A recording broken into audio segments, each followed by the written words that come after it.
New direction, yeah, yeah.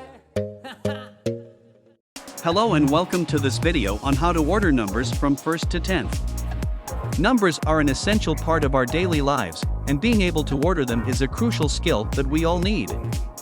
Whether you are a student, a professional, or just someone who enjoys working with numbers, this video will help you to master the basics of ordering numbers from 1st to 10th. So, let's get started.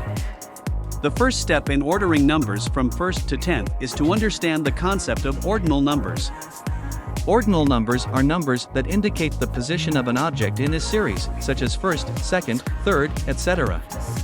The next step is to memorize the order of ordinal numbers from 1st to 10th. The correct order is as follows: 1st, 2nd, 3rd, 4th, 5th, 6th, 7th, 8th, 9th, and 10th. To practice ordering numbers from 1st to 10th, let's start with a simple example.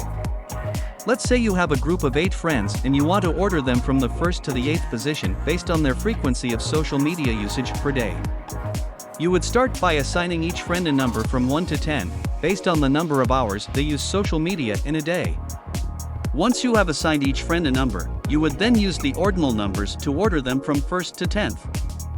So, the friend in the first position would be referred to as first, the friend in the second position would be referred to as second, and so on. It is also important to remember that ordinal numbers are used to describe the position of an object in a series, not the number of objects. For example, if you have 5 apples, you would not say "I have 5 apples." Instead, you would say "I have 5 apples." In conclusion, ordering numbers from 1st to 10th is a simple but important skill that everyone should master. By understanding the concept of ordinal numbers and memorizing the correct order, you can easily order any set of numbers from 1st to 10th. So, keep practicing, and soon you will be an expert in ordering numbers. New direction, yeah, yeah.